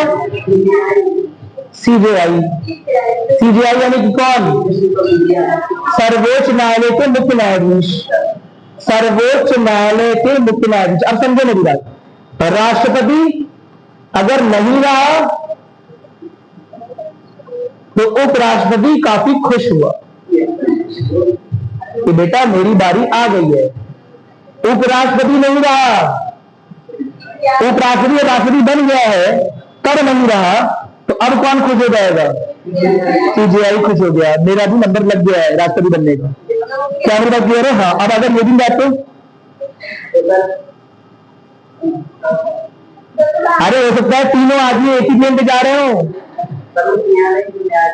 सर्वोच्च न्यायालय के वे न्यायाधीश जो कि अच्छा अरे ये बताना, चलो सीजेआई के बारे में नोट कर लो। हाँ, सर्वोच्च न्यायालय का वो न्यायाधीश जो कि नेक्स्ट मुख्य न्यायाधीश बनता, यानी कि सीनियरिटी के मामले में सीजीआई के जस्ट नीचे। मेरी बात नहीं, वो क्या बन जाएगा? राष्ट्रपति बन जाएगा। और वो भी नहीं जाए तो कौन बनेगा? अरे ये कितने लोग हैं? ये कितने लोग हैं? 34 है आज की डेट में सीजीआई मिलाकर। अब 34 के 34 खत्म हो गए, अब कौन बनेगा? हाँ, सुनो मेरी बात, तुम्हें बात करने लगते हो समझ नहीं आता, एकदम बात नहीं किया करो। सुनो, बात करते हैं, छोटे बच्चे बना लिए। राष्ट्रपति खत्म हो गए, कौन राष्ट्रपति बन गया? एक राष्ट्रपति बन गया। बाई चांस वो भी खत्म हो गए, अब कौन राष्ट्रपति बन गया? मुख्य न्यायाधीश सर्वोच्च न्यायालय का, ये भी खत्म हो गए। तो जो नेक्स्ट सीनियर मोस्ट जगह या जो नेक्स्ट सीजीआई बनते, समझ, जो अगले सीजीआई यानी अगले मुख्य न्यायाधीश बनने की कतार में होंगे, वो बन जाएंगे। और इस तरह के सुप्रीम कोर्ट में कितने लोग होते हैं? 34। समझ मेरी बात सुनाई। तो ये एक के बाद एक के बाद एक के बाद नंबर है इनका। और ऐसा मत कहना कि सब मर गए तो क्या होगा? तो बेटा इतनी मरीज पोस्ट है ना, अगर इतनी मरीज पोस्ट रहेगी तो कोई बनना नहीं चाहेगा। समझ आ रहे? अरे चलो क्या बात तुम लोग कर लगते हो। सुनो मेरी बात, ऐसे करोगे तो फिर कोर्स भी खत्म हो पाएगा। आप लोग यहाँ पर थोड़ा सा कॉन्सेंट्रेशन बनाओ कि क्या बनाया जा रहा है। ऐसे मैं आपको कुछ जो बता रहा हूँ उसको कोई सेंस ये बात कर रही है कि आप ये नहीं कि आप भी एक झूठ बोलो, ठीक है। फिर वो दूसरी चीज में कन्वर्ट हो जाएगा। आप समझो मेरी बात, मैं ये क्यों बता रहा हूं, ताकि आप कॉन्सेप्ट समझ जाओ, अच्छे से याद हो जाए कि किस ऑर्डर में चल रहा है। ठीक है, मेरी बात समझ, ऐसा नहीं कि आप लोग जोर से अलग में मुख्य न्यायाधीश के बाद ये सीजीआई, और उसके बाद नेक्स्ट, और उसके बाद नेक्स्ट, ऐसे 34 जब हमारे पास बैठे हैं। क्या क्लियर है? आपको पूछ सकते हैं कि सर इसके बाद क्या होगा? इसके बाद हाईकोर्ट के जज भी है। समझ, सबको शहीद बना देंगे, किसी को नहीं छोड़ेंगे। समझ आ रहा है? किसी को भी हम राष्ट्रपति के पद पर आसीन कर सकते हैं। क्या मेरी बात क्लियर हो गई? इसमें कोई दिक्कत नहीं है ना? राष्ट्रपति का कार्यकाल होता कितना है? 5 वर्ष का। समझा? डेथ हो सकती है, बिल्कुल हो सकती है, मृत्यु किसी ने नहीं देखा है। क्या तबीयत खराब हो सकती है? हो सकती है। क्या पागल हो सकते हैं? क्या दिवालिया हो सकते हैं? हो सकते हैं, कुछ भी हो सकता है। हो सकता है मानसिक और शारीरिक अक्षमता डेवलप कर जाए, शारीरिक या मानसिक अक्षमता डेवलप कर जाए। समझ मेरी बात समझ? तो क्या छुट्टी ले सकते हैं? ले सकते हैं। लेकिन ऐसे हर एक केस में एक आदमी इसी काम के लिए हमने इलेक्ट किया हुआ था, जिसका क्या नाम था? उपराष्ट्रपति का नाम उपराष्ट्रपति यही इसी वजह से। अदरवाइज जब तक राष्ट्रपति जिंदा रहता है तब तक उपराष्ट्रपति होने का कोई फायदा नहीं पाता है। वो केवल राज्यसभा के चेयरमैन के रूप में अपने दायित्व का निर्वाह करता है। मेरी बात समझ? कोई दिक्कत नहीं है ना? केवल नाम का उपराष्ट्रपति रहता है। उपराष्ट्रपति का कोई काम होता है? क्या काम होता है इंडिया में? कोई काम नहीं है। उपराष्ट्रपति का कोई काम नहीं है। उपराष्ट्रपति बनने के बाद उसे एक ऑफिस राज्यसभा का मिल गया है, जिसका वो चेयरमैन। क्या मेरी बात समझ आ रही है? लेकिन उपराष्ट्रपति के रूप में उसका कोई काम नहीं है। उसका काम क्या था? केवल वेट करना, वेट करना, वेट करना और वेट करना। समझ आ रहा है? समझ आ रहा है? किसका वेट करना? राष्ट्रपति के जाने का, या गुजर जाने का, या पागल खाने जाने का वेट करना। समझ आया? कोई दिक्कत नहीं है ना? तो इसे बोल रहा हूं उपराष्ट्रपति। मैं दोबारा बोल रहा हूं, अब लोग पॉइंट मत मिस कर देना। मैं क्या बोला? भारतीय संविधान में उपराष्ट्रपति का उपराष्ट्रपति के रूप में कोई दायित्व नहीं है। उसका काम ही है वेट करना, और अगर बाई चांस कुर्सी खाली हो जाएगी तो ये आदमी ही इसमें रखा हुआ है ताकि उस पर बैठ जाए। मेरी बात समझ? क्योंकि प्रधानमंत्री का पद खाली सकता है, डिफेंस मिनिस्टर खाली सकता है, चीफ ऑफ आर्मी स्टाफ खाली सकता है, सीएम, डीएम, आरएम कोई भी खाली सकता है, लेकिन राष्ट्रपति का पद खाली नहीं हो सकता। राष्ट्रपति की गार्जियनशिप में हमारा देश ग्रो कर रहा है, ऐसा माना जा रहा है। सर सीनियर लीडर है। मेरी बात समझ? चेहरा है देश का। समझ आ रहा है? उसकी साइन से ही सब हो रहा है। उसी में सबको क्रियान्वयन शक्ति दी हुई है। एक आईएएस आईपीएस ऑफिसर जो भी काम कर रहा है, या जो छोटा अधिकारी बड़ा अधिकारी जो भी काम कर रहा है, तो सबकी क्रियान्वयन शक्तियां कहां से आ रही हैं? राष्ट्रपति उन शक्तियों का स्रोत है। तो राष्ट्रपति के पद पे किसी का आसीन ना होना उन शक्तियों पर रोक लगा देगा। क्या मेरी बात क्लियर? इसलिए भारतीय व्यवस्था में राष्ट्रपति के पद पर हमेशा कोई ना कोई व्यक्ति आसीन रहेगा। क्या मेरी बात समझ आ गई? और हमने ये व्यवस्था यही सोच के बनाई है कि किसी भी हाल में राष्ट्रपति का पद खाली ना हो। अब ये बताओ, राष्ट्रपति को राष्ट्रपति पद की शपथ जो कि अनुच्छेद 60 में दी है, वो कौन दिलाता है? मुख्य न्यायाधीश। मेरी बात समझ? और राष्ट्रपति अपना रेजिग्नेशन, अपना इस्तीफा भी किसे देकर जाता है? हाँ, बस भी लगा दिए, बस 5 देंगे उपराष्ट्रपति को। तो फिर सीजीआई की बोल दिए। सुनो मेरी बात, मैं क्या बोल रहा हूं, है ना? राष्ट्रपति अपना पद का शपथ, है ना, सीजीआई के निर्देशन में दे रहा है, सीजीआई से डायरेक्ट कर रहा है, मैं मुख्य न्यायाधीश बोल रहा है वैसा। और राष्ट्रपति अपना इस्तीफा किसे देकर जा रहा है?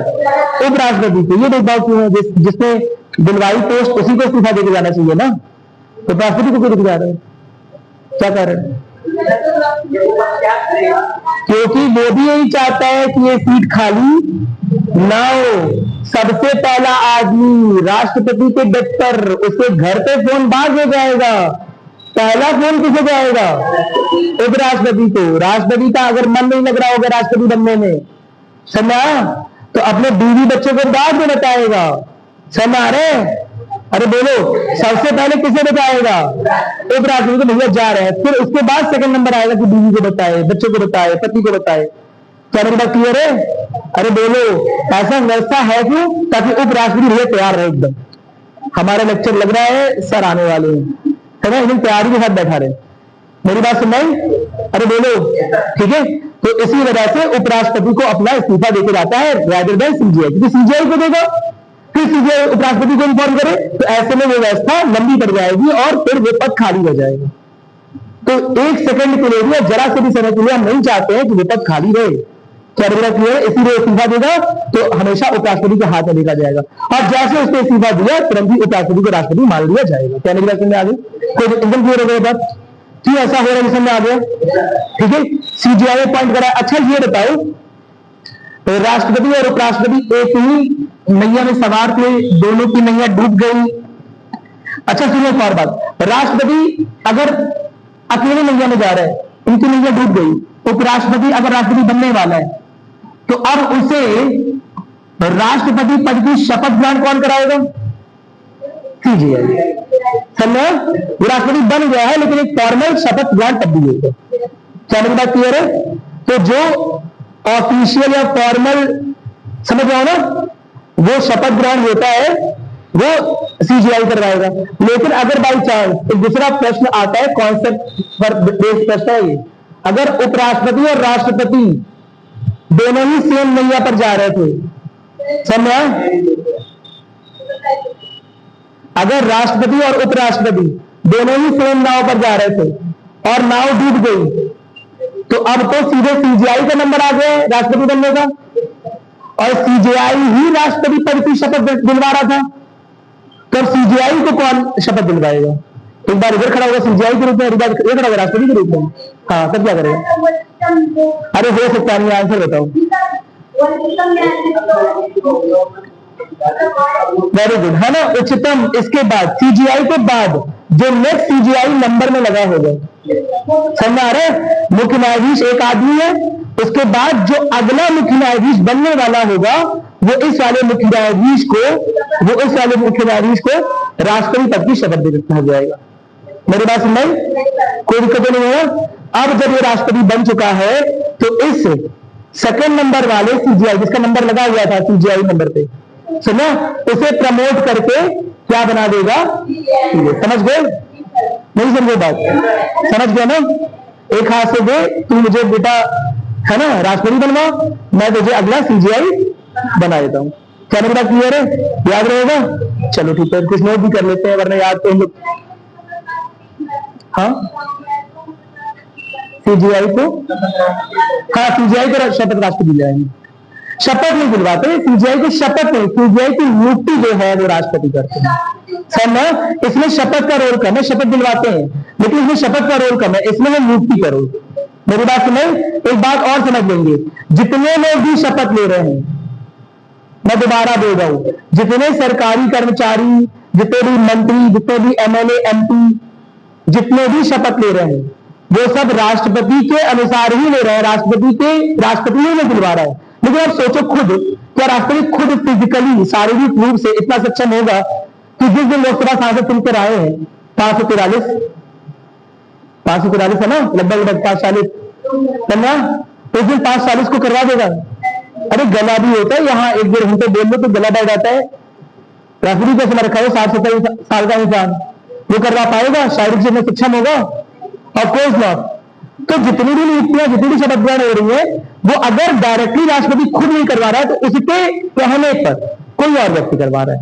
उसने यह पावर किसी और को दे रखी है, लोकसभा स्पीकर को दे रखी है, गवर्नर को दे रखी है ना, किसी मंत्री को दे रखी है, तो वो करवा सकता है। मेरी बात नहीं, तो दोबारा मैं बोल रहा हूं, मैंने क्या बोला कि सारी की सारी नियुक्तियां, सीजीआई, समझा रहे, एजीआई का नाम है महान्यायवादी, ठीक है, ये सारी नियुक्तियां, सारे मंत्रियों की नियुक्तियां अंततः राष्ट्रपति ही करवा रहा है। लेकिन हो सकता है राष्ट्रपति खुद वहां प्रेजेंट ना हो, या कार्यभार किसी और को सौंप दिया हो, सीडीओ सर आने वाले थे लेकिन वो नहीं आए, प्रोजेक्ट डायरेक्टर आए, तुमने कार्यभार किसी और को सौंप दिया। बस इसी तरह से राष्ट्रपति, काम बहुत सारा होगा ना बस्ती में। क्या मेरी बात क्लियर है? 50 काम होगा तो राष्ट्रपति को ज्यादा काम होगा, कम काम होगा? ज्यादा ही काम होगा ना राष्ट्रपति को। अरे बोलो, तो राष्ट्रपति हर जगह शारीरिक से पहुंच नहीं पाएगा ना, तो उसने कार्यभार सौंप दिया है। लेकिन कार्यभार सौंपने का मतलब क्या हुआ कि ये लोग जो नियुक्ति पा रहे हैं, उन्हें जो अपॉइंटमेंट लेटर मिल रहा है, ये भले ही राष्ट्रपति खुद नहीं दे रहा है, लेकिन किसी के थ्रू दिलवा रहा है। इनके पास भी जो शक्तियां आ रही हैं, वो अंततः कौन प्रदान कर रहा है? राष्ट्रपति प्रदान कर रहा है। क्या मेरी बात समझ आ रही है?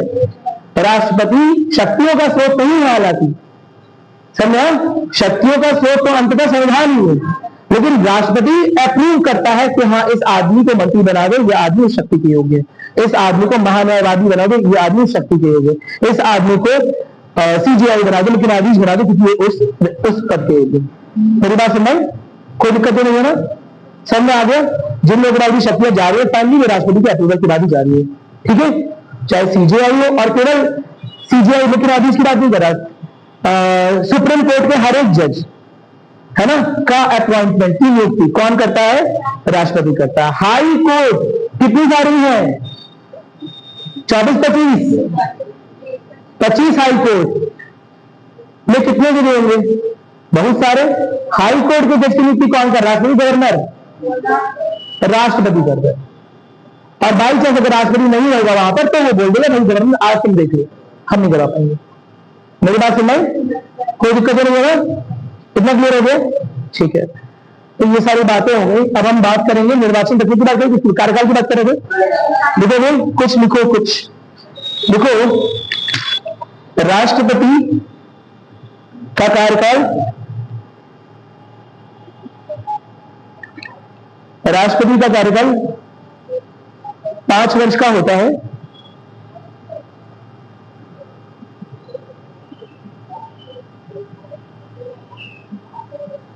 और उसका पुनर्निर्वाचन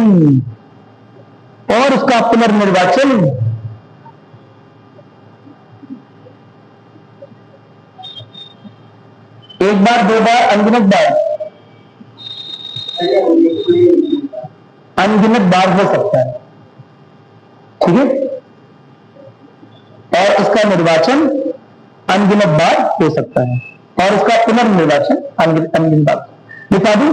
पुनर्निर्वाचन लिख लोगे कि लिख पाओगे? इसका पुनर्निर्वाचन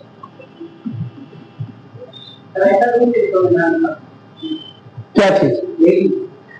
देखो, जहां पर संविधान का मतलब ही सरकार होती है, वहां की बात आप नहीं करो। वहां की सरकार ने, राष्ट्रपति ने जो लिख दिया वही में संविधान बन गया, तो वहां की बात आप नहीं कर सकते हो। लेकिन हम मेजरली बात कर रहे हैं ऐसी लोकतांत्रिक व्यवस्था की जहां पर संविधान को चेंज करने की शक्ति आराम से सरकार या राष्ट्रपति के पास या किसी के पास भी नहीं है, आराम से नहीं है। चाहे तो सरकार चेंज कर सकती है, कुछ बदलाव कर सकती है, लेकिन मूलना पता ही है ना, अफेक्ट नहीं होना चाहिए, कोई दिक्कत नहीं है ना। तो आप लोग ये सब चीजें दिमाग में लेकर चलोगे तो फिर यूपीएससी का तैयारी करोगे। यूपीएससी से क्यों ना पूछता है? आप लोग ओरिएंटेड पढ़ाई करो, आप लोग नॉलेज केवल मत गेन करो, नॉलेज बहुत दिखनी पड़ी है। यूपीएससी को 100 किताब पढ़ने वाला नहीं चाहिए, थोड़ा फोकस दे रहा हो, थोड़ा सा समय। एनसीईआरटी पर आओ, क्लास 6 to 12 की एनसीईआरटी खत्म करो, रट डालो सब 5 बार 6 बार। समझ, जैसे बोर्ड के बच्चे पढ़ते हैं, एक एनसीईआरटी 7 बार पढ़ते हैं, 8 बार पढ़ते हैं, एक बार नहीं 7 बार पढ़ेंगे। जैसे गन्ना देखे हो, गन्ने का रस पिए हो, एक बार डालते बस हो गया भैया, लेकिन फिर वो दोबारा जाके डालेगा। अब हम भाई दोबारा सारे निकल गया होगा, फिर वो तब तक डालेगा जब तक वो एकदम कचरा नहीं बन जाएगा। समझा?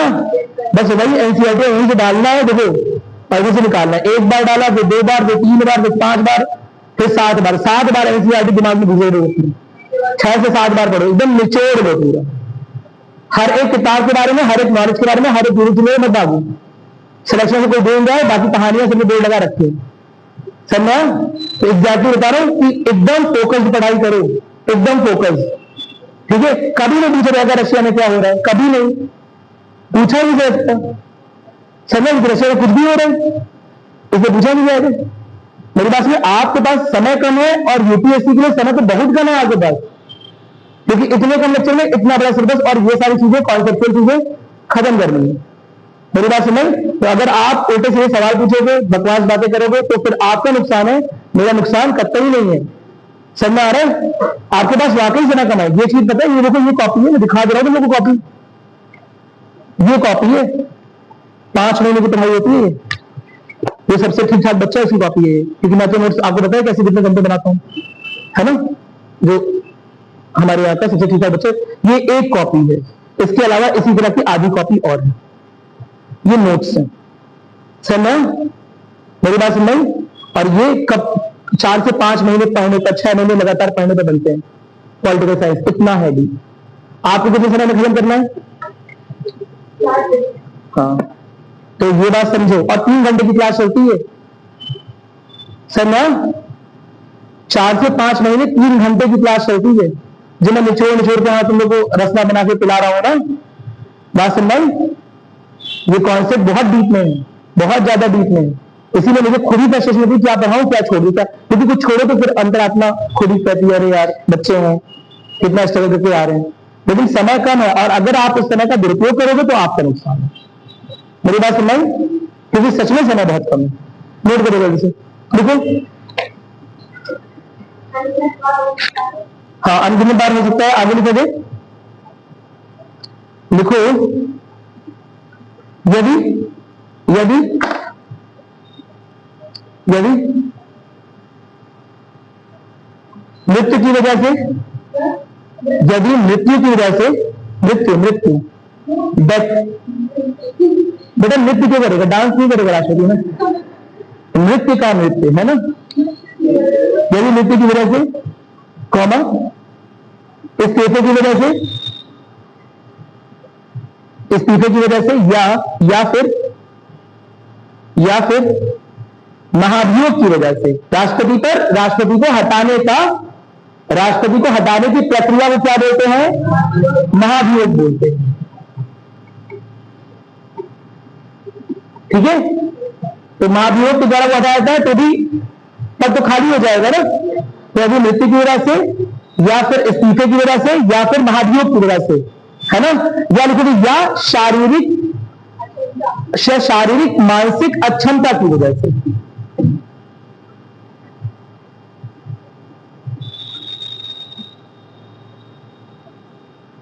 या शारीरिक मानसिक अक्षमता की वजह से। भाई राष्ट्रपति को पहले जिताया था, बहुत क्रिटिकल, अब वो कैरियर नहीं कर सकता, ये बात माननी पड़ेगी। ठीक है, तो शारीरिक मानसिक अक्षमता की वजह से, यदि उसका पद रिक्त होता है, यदि उसका पद रिक्त होता है तो 6 महीने के भीतर ही, तो 6 महीने के भीतर ही राष्ट्रपति पद का चुनाव करवाना, राष्ट्रपति पद का चुनाव करवाना चुनाव आयोग का उत्तरदायित्व है। ठीक है, देखो 3 साल के लिए हो, 3 साल में डेथ हो गई, इस्तीफा दे दिया, या महाभियोग चल गए, या पागल हो गए, कुछ भी हो गया, तो अब इस 3 साल के 6 महीने के अंदर ही नया राष्ट्रपति ढूंढ लेना है। यानी उपराष्ट्रपति यह पद मैक्सिमम कितने टाइम तक एंजॉय कर सकता है? 6 महीने, या फिर भी 6 महीने तक एंजॉय कर सकता है। मतलब 6 महीने तक दोबारा चुनाव हो जाएंगे, और चुनाव हो जाएंगे, है ना, नया राष्ट्रपति आ जाएगा। नया राष्ट्रपति जो आएगा, ये बताओ, ये पुराने राष्ट्रपति के टेन्योर को, कार्यकाल को पूरा करेगा, या फिर अपना नया कार्यकाल बनाएगा 5 साल का? समझ आ गया? अपना नया कार्यकाल इसका चलेगा 5 साल। कोई दिक्कत नहीं है, नोट करोगे। लिखो, लिखो, 6 महीने वाला बात लिखी ना। लिखो, यदि राष्ट्रपति के पद पर, राष्ट्रपति के पद पर तुरंत से रिक्ति समझते हो ना, खाली, तो तुरंत से रिक्ति आती है या होती है, कॉमा, ऐसे मामले में उपराष्ट्रपति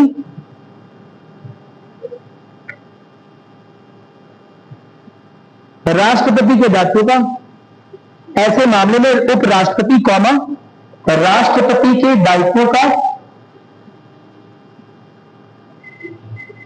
निर्वहन करेगा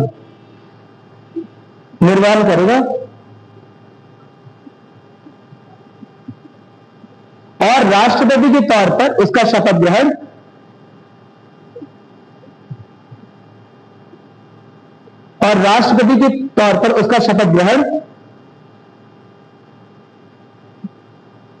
सर्वोच्च न्यायालय के मुख्य न्यायाधीश करवाएंगे या करवाएगा, लिख लो जो भी लिखा जाओ, ठीक है, करवाएगा, कोई दिक्कत नहीं है ना। आगे लिखोगे,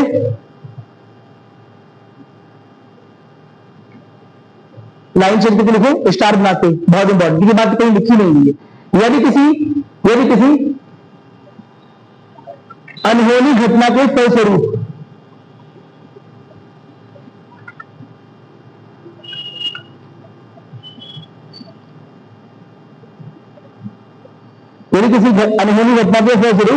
केंद्रीय चुनाव आयोग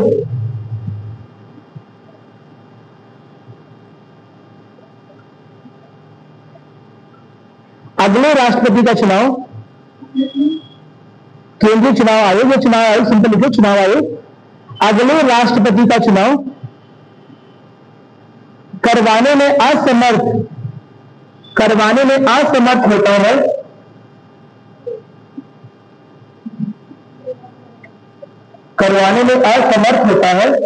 तो ऐसे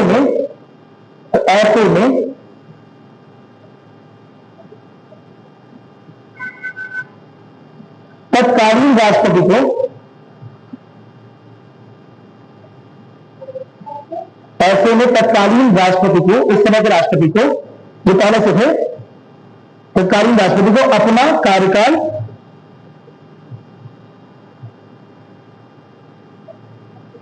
बढ़ाने की अनुमति होगी,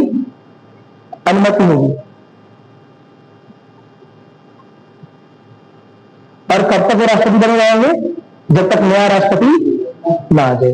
लिख लोगे इस बात को, लिखो, बढ़ाने की अनुमति रहेगी जब तक कि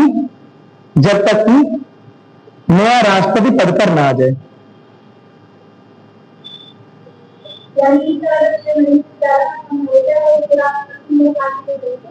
उपराष्ट्रपति की बात नहीं कर रहे।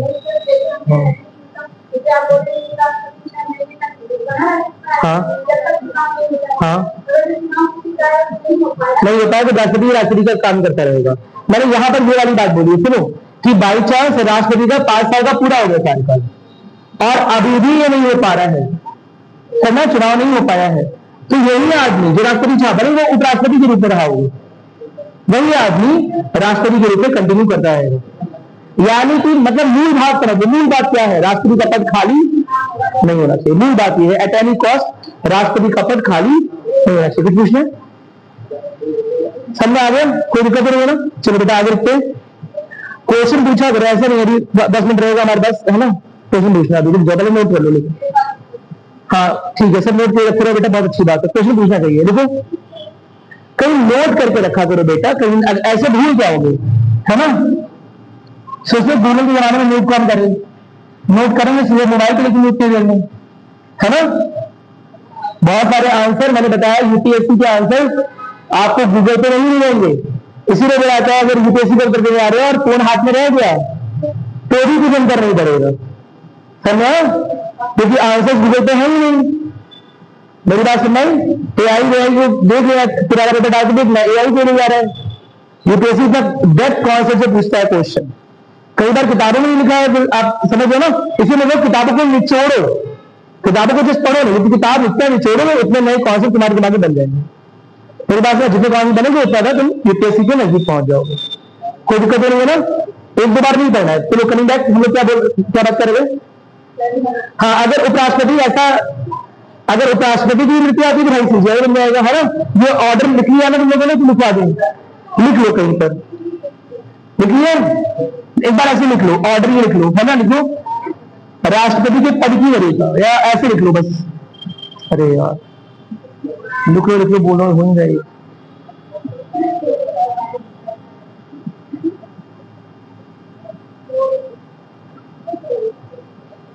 उठा के फेंक दो, बस लिख लो, ऐसे बना के लिख लो, राष्ट्रपति अगर बाई चांस नहीं रहते हैं तो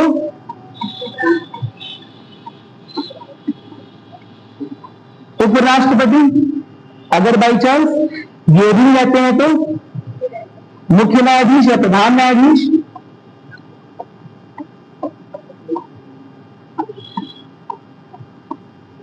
सर्वोच्च न्यायालय,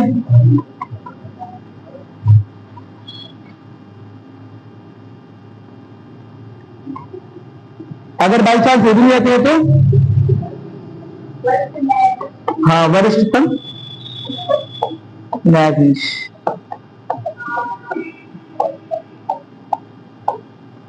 या सिर्फ ये बैठक में अगले सीजीआई, अगले प्रधान न्यायाधीश या अगले सीजीआई, ठीक है, वो बन जाएंगे। याद रहेगा, कोई दिक्कत नहीं है ना? कितना क्लियर हो गया?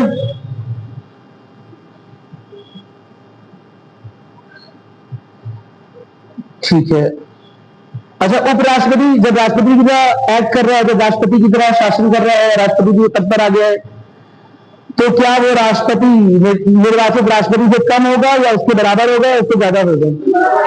इसके बराबर। एक बार राष्ट्रपति के पद पहुंच गया है तो फिर वो राष्ट्रपति की है ना, उसकी सारी सैलरी और उसका सारा दायित्व राष्ट्रपति के बराबर ही हो जाएगा। कोई दिक्कत नहीं है ना? लिख लो। हाँ, राज्यसभा में क्या होगा वो हम राज्यसभा में पढ़ेंगे तब देखेंगे, ठीक है। राज्यसभा की पद खाली होगा ये वाला, ठीक है। तो यहां पर एक डिप्टी चेयरमैन बैठा होता है, मेरी बात सुन रहे? एक डिप्टी चेयरमैन बैठता है,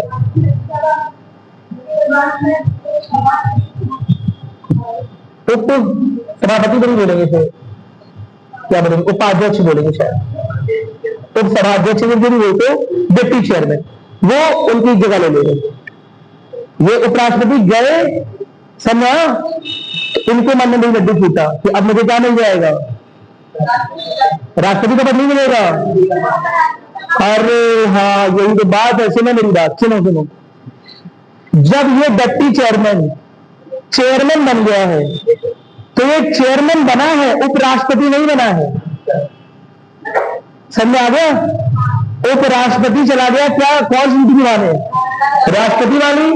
तो अब इनके मन में इतना लड्डू नहीं फूट जाएगा कि हम डिप्टी चेयरमैन के अब सीधे हम समझो ना चेयरमैन बन गए हैं और उपराष्ट्रपति बन गए। नहीं, ये केवल चेयरमैन ही बना है, ये उपराष्ट्रपति नहीं बनेगा। उपराष्ट्रपति के पद के लिए चुनाव होगा, ऐसे होता है, समझ? उपराष्ट्रपति के पद के लिए चुनाव होगा। मेरी बात सुन रही? कोई दिक्कत नहीं है ना? लेकिन अब एक बात दिक्कत ये हो सकती है तुम लोग को, तुम्हें समझ आया कि सर अगर कोई राष्ट्रपति इलेक्शन लिया गया है ना, तो ये वाला बेचारा उपराष्ट्रपति वो अभी था है ना, 2 महीने के राष्ट्रपति बना और फिर वापस आया तो उसे सीट मिली ही नहीं। मेरी बात सुन रही? इसीलिए उपराष्ट्रपति के पद का चुनाव जल्दी नहीं होता। क्या मेरी बात क्लियर है? मेरी बात सुन रही? अगर ये लगे कि शायद उससे पूरी तरह से असक्षम हो गए हैं, कोई भी ड्यूटी नहीं कर सकते हैं और जल्दी नहीं वापस आएंगे, तो उपराष्ट्रपति के पद का चुनाव होगा। अदरवाइज उपराष्ट्रपति पद का चुनाव क्या भाई, उपराष्ट्रपति के रूप में उस व्यक्ति के ऊपर क्या जिम्मेदारी थी, बस इसी में बताया था, क्योंकि कोई जिम्मेदारी थी नहीं, केवल वेट कर रहा था राष्ट्रपति के। अरे ऐसे नहीं बोलोगे, राष्ट्रपति के पद के खाली होने का, मरने का नहीं बोलते, राष्ट्रपति के पद के खाली होने का वेट कर रहा था। समझा? एक आदमी यहां भी बैठा हुआ है, मेरी बात, डिप्टी चेयरमैन, वो चेयरमैन बन जाएगा लेकिन वो उपराष्ट्रपति नहीं बनेगा ऑटोमेटिकली। ये चीज मुझे राज्यसभा में पढ़ानी थी लेकिन मैं इसमें बता दिया था। समझ आ गई मेरी बात? कोई दिक्कत नहीं, हर एक चीज आएगी, लाइन से चलेंगे थोड़ा सा, है ना, मतलब मिस कर जाएगा पॉइंट। कोई दिक्कत नहीं है इसमें? हाँ चलो खत्म नहीं कर रहे हैं, अब दूसरे को पूछता रहता हूँ। हाँ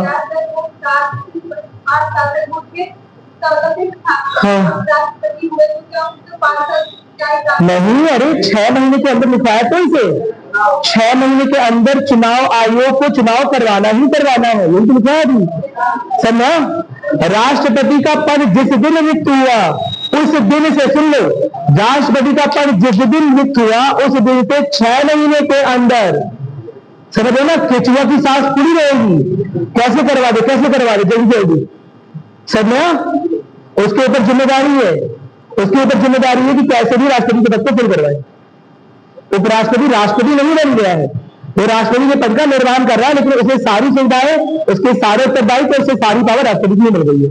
लेकिन इसका मतलब यही कि राष्ट्रपति बन गया है केवल रिमेनिंग टर्म के लिए, रिमेनिंग कार्यकाल के लिए, बचे हुए कार्यकाल के राष्ट्रपति नहीं बना है। वो 6 महीने के अंदर ही केंद्रीय चुनाव आयोग के ऊपर जिम्मेदारी होगी कि राष्ट्रपति पद का दोबारा चुनाव हो और कोई व्यक्ति वहां पर आए। सब में आ गया, कोई दिक्कत नहीं है ना? और कोई डाउट है पूछो, अच्छा लग रहा है तो और कोई अच्छा डाउट भी पूछो। हाँ, रूल्स को पूछा बताओ।